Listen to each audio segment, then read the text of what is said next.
الذين اصطفى أما بعد فأعوذ بالله من الشيطان الرجيم بسم الله الرحمن الرحيم فاسألوا أهل الذكر إن كنتم لا تعلمون صدق الله مولانا العظيم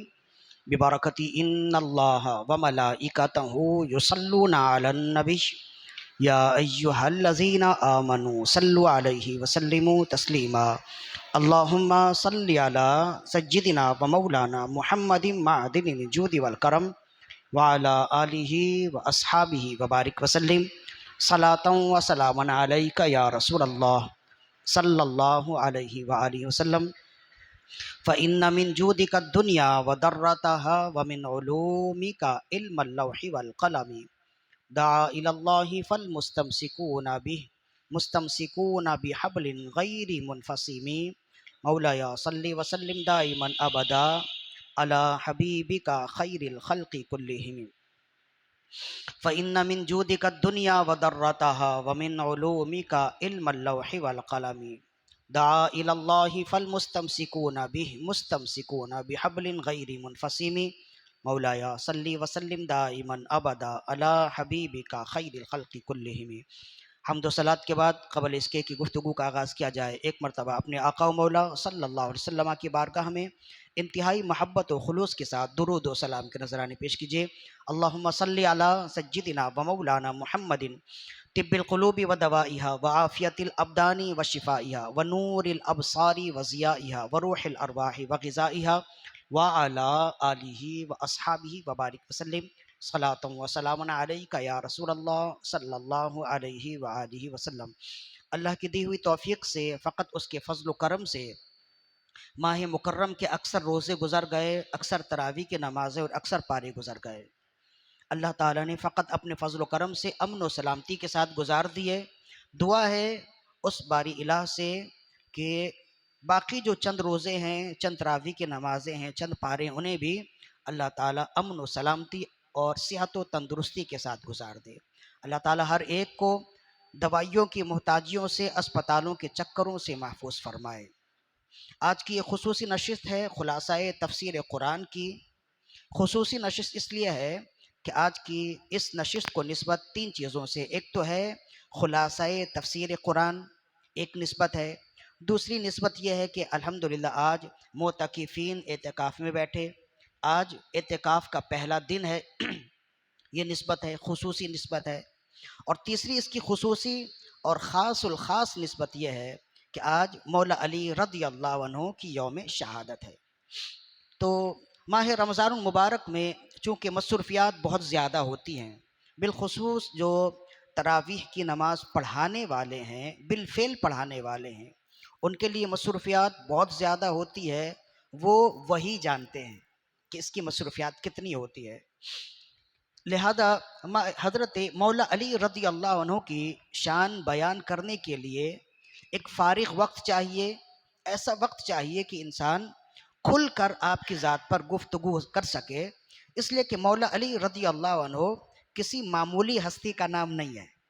آپ کا مقام و مرتبہ، آپ کی فضیلت، آپ کی انفرادیت، آپ کی بلندی، آپ کی بزرگی، آپ کا اکرام بہت زیادہ ہے۔ یوں سمجھ لیجئے کہ آپ ہمہ جہت شخصیت ہیں۔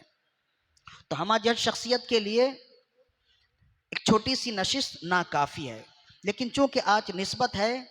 آپ ہی کی شہادت سے، تو اختصاراً آپ کی ذات سے متعلق چند باتیں، آپ کی فضیلت کے اعتبار سے چند باتیں گوشے گزار کی جائیں گی۔ باقی انشاءاللہ ہم کوشش کریں گے کہ محرم الحرام کے مہینے میں آپ کی ذات پر ایک پوری نشست ہو، مکمل گفتگو ہو، جس کا دورانیہ اس نشست کے دورانیے سے زیادہ ہو۔ آج صرف حصول برکت کے لیے اور مولا کائنات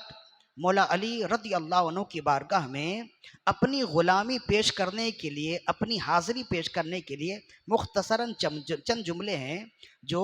آج کی نشست میں ہم گفتگو کا حصہ بنائیں گے، اور اپنی گفتگو کو ہم وہیں سے جوڑیں گے جو گفتگو ہماری چل رہی ہے۔ چنانچہ سورہ بقرہ کی آیت نمبر 261 میں یہی گفتگو چل رہی ہے جو ہم پچھلی نشستوں میں بھی گفتگو کر چکے ہیں، کہ انفاق فی سبیل اللہ کا ذکر ہے، اور اللہ تعالیٰ نے ارشاد فرمایا کہ اللہ کی راہ میں خرچ کرنے والوں کی مثال ایسی ہے جیسے ایک دانہ ہے اور اس دانے سے 7 شاخیں نکلیں اور ہر ایک شاخ میں ایک 100 دانے ہیں، 100 حبہ،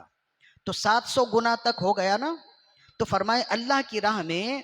دینے کا ثواب، 1 روپے کا ثواب 700 گنا تک ہو جاتا ہے۔ اور پھر اللہ نے فرمایا واللہ یضاعف لمن یشاء، اور یہ گنتی بس نہیں ہے، فرمایا اللہ اگر چاہے تو مزید اور بھی بڑھا کر دیتا ہے۔ یہ لوگوں کو برانگیختہ کرنے کے لیے، لوگوں کو جوش دلانے کے لیے، ترغیب دینے کے لیے اللہ نے فرمایا کہ تم کبھی یہ نہ سمجھنا کہ تم صدقہ و خیرات اور انفاق فی سبیل اللہ کر رہے ہو، تمہاری جیب خالی ہو رہی ہے۔ اصل میں تمہاری جیب خالی نہیں ہو رہی، تمہارے پاس مزید اور رقم آئیں گی، مزید پیسے آئیں گے، مزید مال آئے گا، اور اللہ دینے والا ہے۔ اب یہاں ایک سوال ہوتا ہے، اور اسی سوال پر ہم نے اپنی گفتگو کو شروع کرنا ہے کہ قرآن مجید میں ایک جگہ ہے من عامل صالحا من جاء بالحسنۃ فلہ عشر امثالھا، جو ایک نیکی کرے اس ایک نیکی کا ثواب 10 گنا ہے، اور یہاں ایک نیکی کا ثواب 700 گنا ہے، ایک نیکی کا ثواب 2 گنا بھی ہوتا ہے، 10 گنا بھی ہوتا ہے۔ تو قرآن مجید کی مختلف آیات میں نیکیوں کے ثواب میں یہ اختلاف کیوں ہے؟ یہاں تو ہے ایک نیکی کا ثواب 700 گنا، اور وہاں ہے ایک نیکی کا ثواب 10 گنا۔ من جاء بالحسنۃ فلہ عشر امثالھا، جو ایک نیکی لائے اس کے لیے اسی کی مثل 10 نیکیاں ہیں۔ تو یہ نیکیوں میں، نیکیوں کے ثواب میں تفاوت کیوں ہے؟ کسی کو 700 گنا ملتا ہے، کسی کو ایک کے بدلے میں 10 گنا ملتا ہے، اور کسی کو ایک کے بدلے میں ایک ہی ملتا ہے، اور کسی کو ایک کے بدلے کچھ بھی نہیں ملتا۔ تو یہ تفاوت کیوں ہے؟ تو اس تفاوت یعنی اس اختلاف کی وجہ بیان کرتے ہوئے شارحین حدیث اور مفسرین نے بیان کیا اس کی بہت سی وجوہات ہیں۔ اس کی ایک وجہ یہ ہے کہ بعض اوقات کیفیت کی وجہ سے صدقے کا حکم بڑھ جاتا ہے، یا صدقے کا حکم الگ ہو جاتا ہے انسان کی کیفیت کی وجہ سے۔ کیفیت جیسی ہوتی ہے صدقے کا حکم اسی انداز میں ہو جاتا ہے۔ اب کیفیت کیا ہے جس کو خود رسول اللہ صلی اللہ علیہ وسلم نے ارشاد فرمایا بعض اوقات 1 روپیہ 1 لاکھ سے زیادہ بڑھ جاتا ہے، بعض اوقات 1 روپیہ 1 لاکھ سے زیادہ بڑھ جاتا ہے۔ اور اس حدیث کو روایت کیا امام نسائی نے، سنن نسائی میں، حضرت ابو ہریرہ رضی اللہ عنہ اس کے راوی ہیں۔ ان ابی ہریرہ رضی اللہ عنہ قال قال رسول اللہ صلی اللہ علیہ وسلم، حضرت ابو ہریرہ رضی اللہ عنہ فرماتے ہیں کہ رسول اللہ صلی اللہ علیہ وسلم نے ارشاد فرمایا سبق درہم 100,000 درہم، بعض اوقات 1 درہم 1 لاکھ درہم سے آگے چلا جاتا ہے۔ قالوا وکیف یا رسول اللہ، عرض کیا رسول اللہ یہ کیسے ممکن ہوگا، کیسے ہوگا؟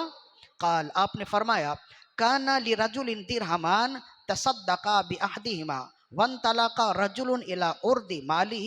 فاخذ منه 100,000 درہم فتصدق بها او کما قال۔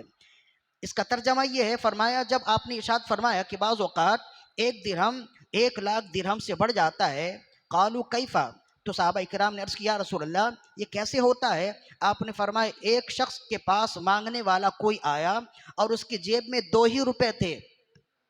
2 روپے تھے، تو اس شخص نے 1 روپیہ نکال کر اسے دے دیا، اور وہی شخص مانگنے والا ایک شخص کے پاس گیا جس کے پاس لاکھوں ہیں، وہ اپنے مال میں گیا اور مال میں سے لاکھ نکال کر لا کر اس نے دے دیا،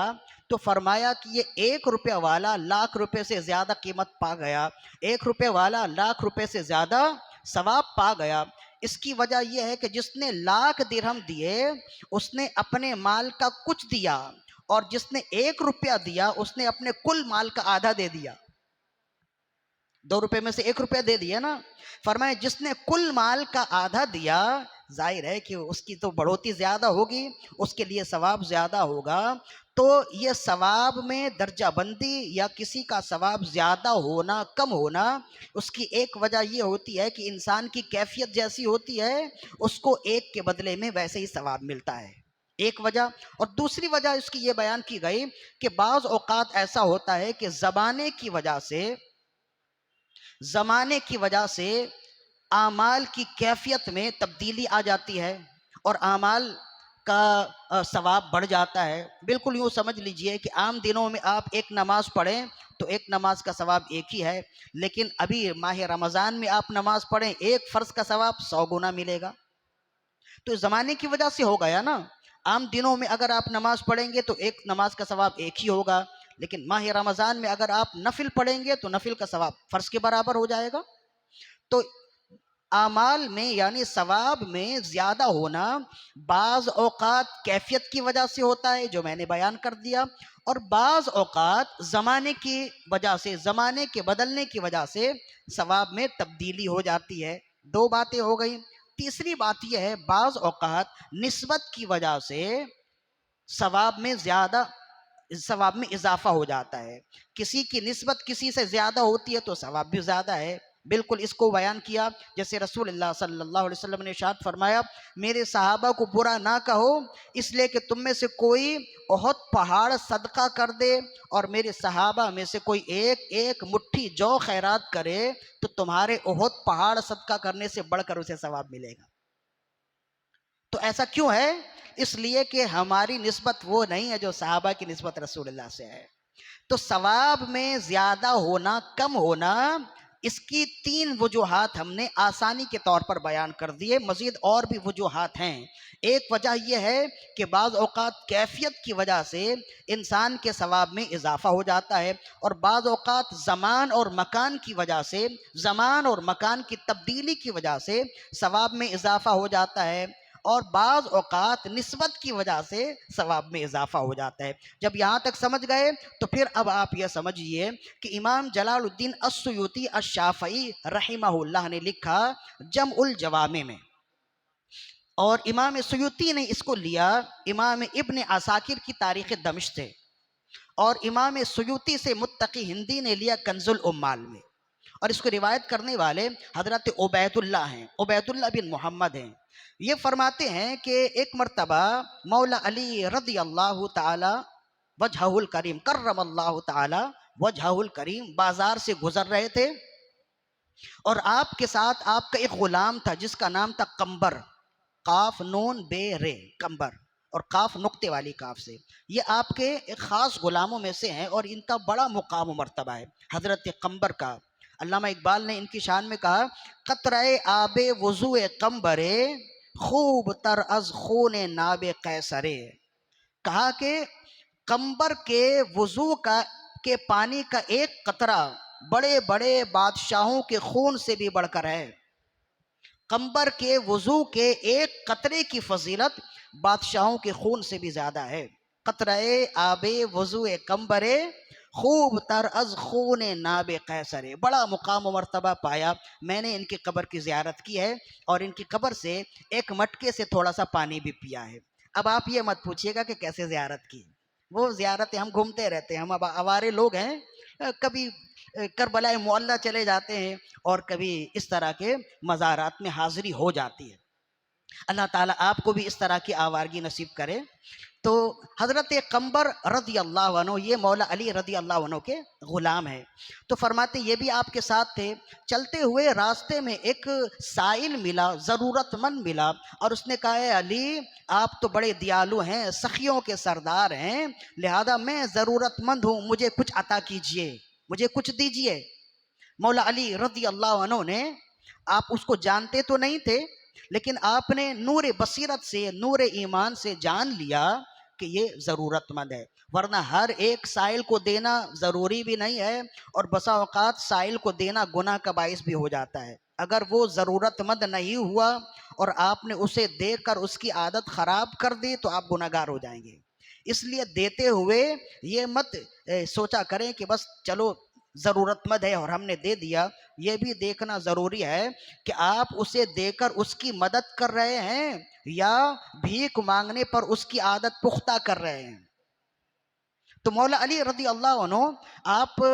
نے اس کو جانا تو نہیں، آپ اسے پہچانتے تو نہیں تھے، لیکن نور بصیرت سے آپ نے جان لیا کہ یہ ضرورت مند ہے۔ آپ نے اپنی جھولی میں دیکھا تو اس وقت اتفاق سے آپ کے پاس کوئی رقم نہیں تھی۔ حضرت قمبر سے فرمایا، جاؤ اور گھر میں اگر کچھ ہو تو لے آؤ۔ جناب سیدہ فاطمۃ الزہرا سلام اللہ علیہا کے پاس حاضر ہوئے، دروازے پر عرض کی کہ مولا علی رضی اللہ عنہ فرماتے ہیں کہ اگر گھر میں کچھ ہے تو سائل کو دینے کے لیے انہوں نے طلب کیا ہے۔ اندر سے آواز آئی کہ حضرت علی نے 6 درہم دیے ہیں، 6 روپے دیے ہیں، سمجھنے کے لیے 6 روپے دیے ہیں، اگر وہ دے دیے جائیں تو پھر بچوں کے لیے کھانے پینے کا انتظام نہیں ہوگا، اس کے علاوہ گھر میں اور کچھ نہیں ہے، اگر یہ ہم نے دے دیے تو پھر گھر میں کھانے پینے کے لیے کچھ بھی نہیں ہے، آج گھر میں فاقہ ہوگا۔ گئے دوبارہ اور جا کر عرض کرنے لگے کہ گھر میں سوائے 6 روپے کے کچھ بھی نہیں ہے۔ انہوں نے یہ جواب ارشاد فرمایا ہے کہ اگر وہ ہم نے آپ کے حکم سے دے دیا تو پھر بچوں کے لیے کھانے پینے کا کچھ نہ ہوگا، اور ہمارے پاس اس کے علاوہ اور کچھ بھی نہیں ہے۔ مولا علی رضی اللہ عنہ فرمایا کہ میں نے رسول اللہ صلی اللہ علیہ وسلم سے سنا ہے کہ آپ نے ارشاد فرمایا کہ تمہارا بندوں کا ایمان اس وقت تک کامل اور پختہ نہیں ہوتا جب تک بندوں کے پاس جو ہے اس سے زیادہ وہ اس بات پر اور اس چیز پر یقین اور اعتماد رکھے جو رب کے پاس ہے۔ یعنی بندوں کے پاس جو ہے اس سے زیادہ جب تک بندوں کا یقین اس چیز پر نہ ہو جائے جو رب کے پاس ہے، اس وقت تک بندوں کا ایمان مکمل نہیں ہوتا۔ تو میرے پاس تو یہی 6 درہم ہیں، اس سے زیادہ مجھے رب کی عطا پر بھروسہ ہے، اعتماد ہے، توکل ہے، لہذا دے دو، جو ہمارے پاس ہے وہ ہم دیتے ہیں، رب کے پاس جو ہے رب اپنی شان سے، اپنے کرم سے، فضل سے عطا فرمائے گا۔ لہذا اپنے گھر میں اور کچھ بھی نہیں ہے کھانے کو، یہ آپ نے دے دیا۔ یہ مولا علی رضی اللہ عنہ کی خاصیت ہے، ہمارے لیے اس کا حکم نہیں ہے کہ بچوں کو بھوکا رکھ کر آپ کسی کی خیرات کریں، ہمارے لیے حکم نہیں ہے۔ کوئی جذبات میں آ کر یہ نہ کرے کہ بچے بھوکے ہیں، گھر میں کھانے کو کچھ نہیں ہے، سب کچھ لپیٹ کر کسی کو دے دیا، تو یہ ہمارے لیے جائز نہیں ہے۔ بڑوں کی باتیں بڑوں کی ہوتی ہیں، ہمارے لیے ہے کہ پہلے اپنوں کو دیکھیں، بچوں کو دیکھیں، جو بچ جائے وہ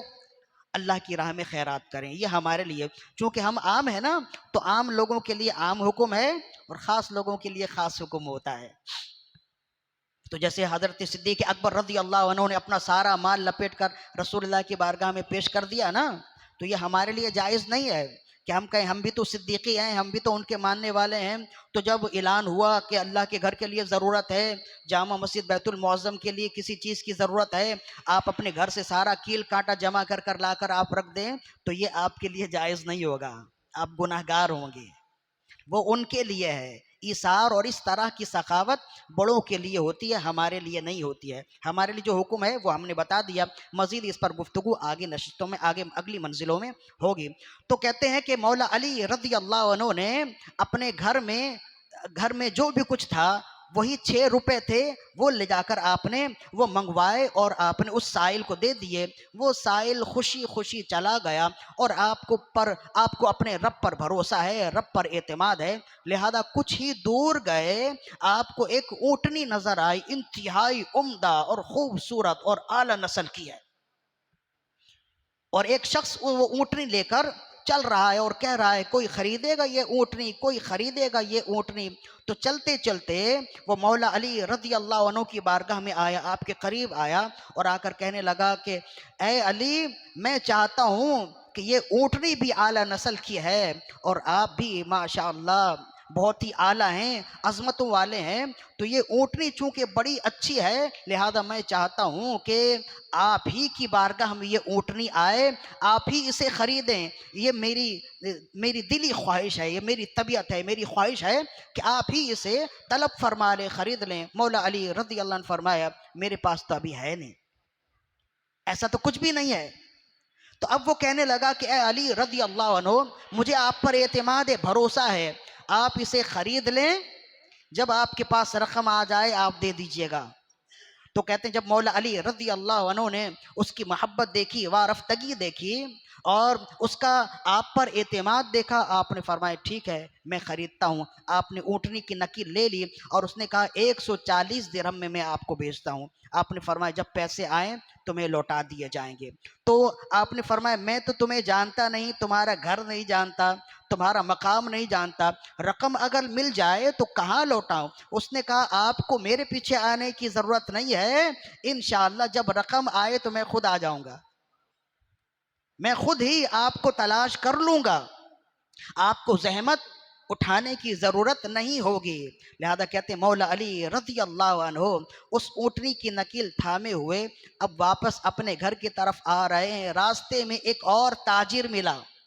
خوش لباس ہے، خوبصورت ہے، بہت ہی اچھا تاجر ہے۔ وہ قریب آیا اور مولا علی رضی اللہ عنہ کو سلام کرنے کے بعد کہنے لگا اے مولا علی، اے علی، میں تو ایک عرصہ سے اس طرح کی اونٹنی کی تلاش میں تھا، اس طرح کی اونٹنی مجھے بہت پسند ہے، کیا آپ بیچتے ہیں؟ آپ نے فرمایا اگر دام صحیح ہو تو میں بیچنے کے لیے تیار ہوں۔ تو آپ نے فرمایا، اس نے پوچھا کیا دام لیں گے؟ تو آپ نے فرمایا 200 درہم لوں گا، 200 درہم۔ چنانچہ اس نے اپنی جیب سے 200 درہم نکالے اور اونٹنی کی نکیل تھامی اور وہ چلا گیا۔ اور مولا علی رضی اللہ عنہ جب اب دوبارہ آپ بازار کی طرف جا رہے ہیں کہ اس بندے سے ملاقات ہو جائے تو اس کا قرضہ دے دیا جائے، 2 قدم ہی چلے ہیں کہ وہ بندہ دوبارہ سامنے نظر آیا، 2 قدم ہی چلے، جس نے آپ کو قرضے میں بیچ دیا تھا وہ سامنے نظر آیا۔ آپ نے فرمایا میں تو تمہیں کو تلاش کر رہا تھا، میری نظریں تمہیں تلاش رہی تھیں۔ تو وہ کہنے لگا میں نے تو کہا تھا کہ آپ کو زحمت اٹھانے کی ضرورت نہیں ہے، جب رقم آئے تو میں خود آ جاؤں گا، میں خود حاضر ہو جاؤں گا، لائیں میرا قرضہ واپس کر دیں، میری رقم دے دیں۔ آپ نے 140 روپے اسے دیے، 140 درہم اسے دیے اور 60 درہم لے کر آپ اپنے گھر آئے۔ گھر سے پیسے گئے تھے 6 درہم اور اب آئے تو 8 درہم۔ جیسے ہی لا کر جناب سیدہ کی بارگاہ میں آپ نے رکھا تو وہ حیرانگی سے تعجب سے پوچھنے لگیں اتنی رقم، اتنے پیسے کہاں سے آئے؟ آپ نے فرمایا تم نے اللہ کا فرمان نہیں سنا، من جاء بالحسنۃ فلہ عشر امثالھا، جو 1 روپے دے اس کے بدلے میں رب 10 روپے دیتا ہے۔ تو تم نے سنا ہی ہے، لوگوں نے سنا ہی ہے، آج علی نے اپنی نظروں سے دیکھا ہے، آج علی نے اپنی نظروں سے دیکھا کہ اللہ 1 کے 10 کیسے دیتا ہے اور اللہ 1 سے 10 کیسے بڑھا دیتا ہے۔ اب یہ گفتگو ہو گئی، جناب سیدہ بھی رب کی بارگاہ میں سر بسجود ہیں، مولا علی رضی اللہ عنہ نے بھی رب کی بارگاہ میں شکرانے کی نماز پڑھی اور جب بارگاہ رسالت میں حاضر ہوئے دور سے ہی رسول اللہ نے مولا علی کو دیکھا اور مسکرائے۔ جب آپ قریب آئے تو رسول اللہ نے فرمایا علی تم نے تو خوب تجارت کی، تمہاری تجارت کے چرتے تو آسمانوں میں ہیں۔ عرض کی یا رسول اللہ صلی اللہ علیہ وسلم آپ کو کیسے خبر؟ آپ نے فرمایا مجھے خبر کیوں نہ ہو کہ تم سمجھتے ہو کہ یہ کوئی عام لوگ تھے، اونٹنی بیچنے والے جبریل تھے، خریدنے والے میکائل تھے، اور وہ اونٹنی جنت کی اونٹنی تھی، اور رب نے تمہیں دکھایا ہے کہ چونکہ رب کا تم پر ایسا بھروسہ ہے اس وجہ سے رب نے اپنے بھروسے کی وجہ سے تمہیں یہ دکھایا ہے کہ رب 1 کے 10 کیسے دیتا ہے۔ تو ہم تو ایسے مولا علی رضی اللہ عنہ کی شان بیان کرتے ہیں کہ مولا علی رضی اللہ عنہ کا مقام و مرتبہ یہ ہے کہ ہم جو کچھ پڑھتے ہیں رب انہیں دکھا دیتا ہے، ایک، اور دوسرا یہ ہے کہ مولا علی رضی اللہ عنہ نے ہمیں سکھایا ہے کہ اگر تم رب کی راہ میں دو تو اس سے تمہارا ہاتھ خالی نہیں ہوگا، ادھر تم 1 دو گے تمہاری جیب میں 10 ضرور آئیں گے۔ ضرورت یہ ہے کہ ایسا توکل ہو، ایسا بھروسہ ہو رب کی رحمت پر، اس کے فضل پر، اس کے دین پر، ایسا اعتماد ہو جیسے مولا علی رضی اللہ عنہ کا ہے، تو پھر ایسا ہوتا ہے۔ لہذا پیغام میرا یہ ہے کہ آج کے دن مولا علی رضی اللہ عنہ کے ذکر کے دن، آج کی شہادت کے دن، میرا پیغام یہ ہے مولا علی رضی اللہ عنہ کا ذکر خیر بھی کریں، اور چونکہ آپ کی ذات سے سخاوت کو ایسی وابستگی ہے کہ سخاوت نام علی کا ہے اور علی نام سخاوت کا ہے، مولا علی رضی اللہ عنہ کا۔ جیسے کہتے ہیں نا کہ اگر سخاوت دیکھی جائے تو آپ سخیوں کے امام ہیں، اگر عدالت دیکھی جائے تو آپ عادلین کے امام ہیں، اگر آپ کی شجاعت دیکھی جائے تو تمام بہادروں کے امام ہیں، اور اگر آپ کی عبادت دیکھی جائے تو آپ عابدین کے امام ہیں۔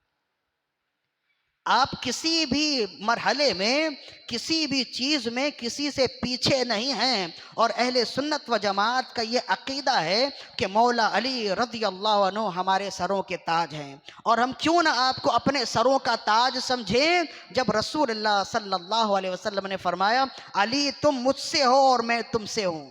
جیسے مولا امام حسین کے لیے ہے نا، ویسے ہی مولا علی رضی اللہ عنہ کے لیے بھی یہ جملے ہیں، اور امام بخاری کی یہ حدیث تو مولا علی رضی اللہ عنہ کی شان میں انتہائی زبردست ناطق ہے، جس میں رسول اللہ صلی اللہ علیہ وسلم کی بارگاہ میں حضرت علی رضی اللہ عنہ حاضر خدمت ہوئے جب تبوک کے موقع پر رسول اللہ جا رہے تھے۔ غزوہ تبوک رسول اللہ کی زندگی کا آخری غزوہ ہے۔ جب آپ جا رہے تھے غزوہ تبوک کے لیے، آپ نکل رہے تھے، تو مولا علی رضی اللہ عنہ کو آپ نے پیچھے چھوڑ دیا کہ اگر سبھی چلے جائیں تو یہاں مدینے میں کون سنبھالے گا؟ تو جب جانے لگے تو مولا علی رضی اللہ عنہ رسول اللہ کی بارگاہ میں حاضر ہوئے اور اداس ہو کر عرض کرنے لگے یا رسول اللہ صلی اللہ علیہ وسلم،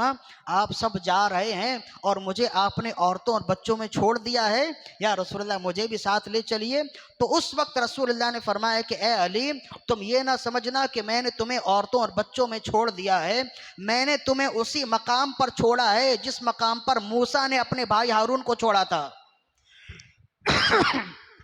جیسے حضرت موسیٰ کوہ طور پر گئے تو قوم کی ہدایت کے لیے، قوم کی دیکھ ریکھ کے لیے، انہیں ہدایت دینے کے لیے اپنے بھائی حضرت ہارون کو چھوڑا تھا، ویسے ہی جب میں جا رہا ہوں جب تک میں نہ آؤں میری جانب سے تم قوم کی ہدایت کرو گے۔ تو یہ حدیث مولا علی رضی اللہ عنہ کے شان میں بہت زیادہ عمدہ حدیث ہے، لہذا ہمارا پیغام تو یہی ہے۔ ہم نے پہلے بھی کہا کہ یہ مختصر سی محفل ہے، اس میں فقط یہ بتانا ہے کہ مولا علی رضی اللہ عنہ کا ذکر بھی اہل سنت و جماعت کرتے ہیں تو انتہائی دھوم کے کرتے ہیں، انتہائی جھوم کے کرتے ہیں۔ آج تو وقت اتنا نہیں ہے، ورنہ اور بھی آپ کی شان میں گفتگو کی جائے، بس اہل سنت و جماعت اور اہل تشیع کی گفتگو میں ایک فرق ہے۔ ہماری گفتگو اہل بیت اطہار یا مولا علی رضی اللہ عنہ کی شان میں جب ہوتی ہے تو افراط اور تفریط سے خالی ہوتی ہے، اور جب ان کی گفتگو ہوتی ہے تو ان کی گفتگو افراط اور تفریط سے مملو ہوتی ہے، بھری ہوتی ہے۔ جب ان کا بس چلے مولا علی کی شان بیان کرنے کے لیے جب بیٹھیں تو آپ بھی تو سوشل میڈیا میں دیکھ رہے ہوتے ہیں نا، اگر زیادہ محبت بھر جائے تو علی کو صحابہ سے افضل، مزید اور محبت میں گئے علی کو نبیوں سے افضل، مزید اور بلندی محبت میں گئے تو کہہ دیا علی وہ ہے جو عرش پر بیٹھے گا، علی پیدا کرنے والا ہے، علی سب کو رزق دینے والا ہے، علی روزی دینے والا ہے، علی کی ہی ہم عبادت کرتے ہیں اور ہم علی کی ہی پوجا کرتے ہیں۔ جب وہ محبت میں آئیں تو ایسے جملے بھی نکلتے ہیں، سوشل میڈیا میں موجود ہیں۔ تو ان جملوں سے ان کی محبت ظاہر نہیں ہوتی، جہالت ظاہر ہوتی ہے، اور صحیح معنوں میں مولا علی رضی اللہ عنہ کی جو محبت کرنے والے، ان کا جو تذکرہ کرنے والے ہیں وہ اس طرح سے بیان کرتے ہیں جس کو حسن رضی اللہ، امام حسن رحمہ اللہ فرماتے ہیں، بلکہ شہنشاہ سخن فرماتے ہیں، بے ادب گستاخ فرقوں کو بتا دے اے حسن، یوں کہا کرتے ہیں سنی داستان اہل بیت۔ یعنی جب اہل بیت کی محبت اور آپ کا تذکرہ آتا ہے تو اہل سنت و جماعت اس طرح سے آپ کا تذکرہ کرتے ہیں۔ آج کی گفتگو میں میرا پیغام فقط یہ ہے، مولا علی رضی اللہ عنہ کا تذکرہ بالخیر کیجئے، اور کل آپ کی یوم شہادت، یعنی آج سے ہی آپ کی شہادت ہے، کل کے دن سحری میں بھی آپ کے لیے ایصال ثواب کا اہتمام کیجئے، افطار کے وقت بھی ایصال ثواب کا اہتمام کیجئے، آپ کے صدقے سے، آپ کے فضل سے اپنے لیے مریضوں کی شفا مانگیے، اپنے لیے ترقی مانگیے۔ اللہ تعالیٰ کے جو نیک لوگ ہوتے ہیں ان کے وسیلوں سے اگر دعائیں کی جائیں تو اللہ تعالیٰ دعائیں قبول فرماتا ہے، اور مولا علی رضی اللہ عنہ کا تذکرہ بالخیر بھی کیجئے۔ آج ہم نے ایک وصف بیان کیا ہے اور وہ ہے وصف سخاوت، اور پھر اسی کے ساتھ ہے مولا علی رضی اللہ عنہ کا اللہ کی عطا پر اعتماد۔ اگر یہی دو چیزیں ہمارے اندر آ جائے نا، سخاوت آ جائے اور اللہ کے فضل پر اعتماد آ جائے، تو ہماری زندگی یہ جو سمندر کی لہروں کی طرح اونچی نیچی ہے نا، وہ بالکل دریا کی لہروں کی طرح بالکل سکون پرسکون ہو جائے، نہروں کی طرح، نہروں کی پانی کی طرح پرسکون ہو جائے، اس میں اتار چڑھاؤ نہ ہو۔ ہماری زندگی میں اتار چڑھاؤ سمندر کی لہروں کی طرح ہے نا، اس کی وجہ یہ ہے کہ ہماری زندگی میں اعتماد نہیں ہے، اور اپنے رب پر ہم کہتے تو ہیں کہ رب پر بھروسہ ہے، لیکن ایسا بھروسہ نہیں ہے جیسا ہونا چاہیے، جو ہم نے بتا دیا۔ اللہ تعالیٰ سے دعا ہے کہ ہماری آج کی حاضری اپنی بارگاہ میں قبول و مقبول فرمائے۔ وما علینا الا البلاغ المبین۔ الحمدللہ رب العالمین۔